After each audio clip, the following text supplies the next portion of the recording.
If you do want to succeed, you have to play the game of politics very well. And for me, Peter Dutton is a very bad political player. And if he was a contestant in Australian Survivor, he probably would have been voted off the island a long, long time ago. But I think that the style of politics that he is playing is not very sincere.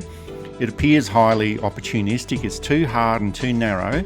And there's no subtle approach to any of this, and there's no intellectual gravitas behind this as well. It's playing negative politics just for the sake of it. And I think this is being very, very well detected by many people in the electorate. And for me, another good example of this was an article written by the former LNP Senator Amanda Stoker, and she's also from Queensland, and that appeared in the Australian Financial Review, where she talked about the need to defeat the voice of Parliament as a political win for the Liberal Party and to sustain a body blow to Albanese's leadership. And that's what all of this is about. It's not about people, it's not about doing the right thing or achieving a positive outcome for the Indigenous community or for the Australian community.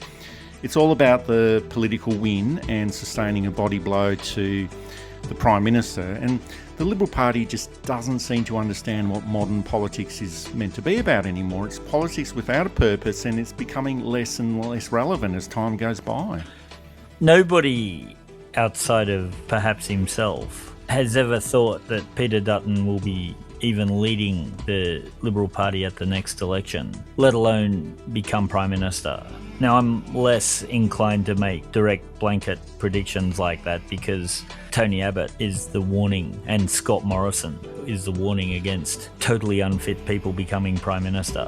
It can happen, particularly with a soft media. But it comes down to the fact that he is not seen as being electable by anyone. John Howard is the other model. The famous bulletin cover, why does this man even bother? And then 8 years later he was Prime Minister. Now, again, let's be fair. Dutton doesn't have 8 years in him. The cycle moves a lot quicker now. He doesn't really have 8 years to bumble around trying to learn how to be an appropriate Prime Minister. I suspect he's got maybe till the end of this year. And if those by-elections that are rumoured to be happening are happening and they don't gain, and especially if they lose, and if he becomes the first opposition leader to not support a referendum and it goes through, and this is a likely thing, he's gone and will not be back.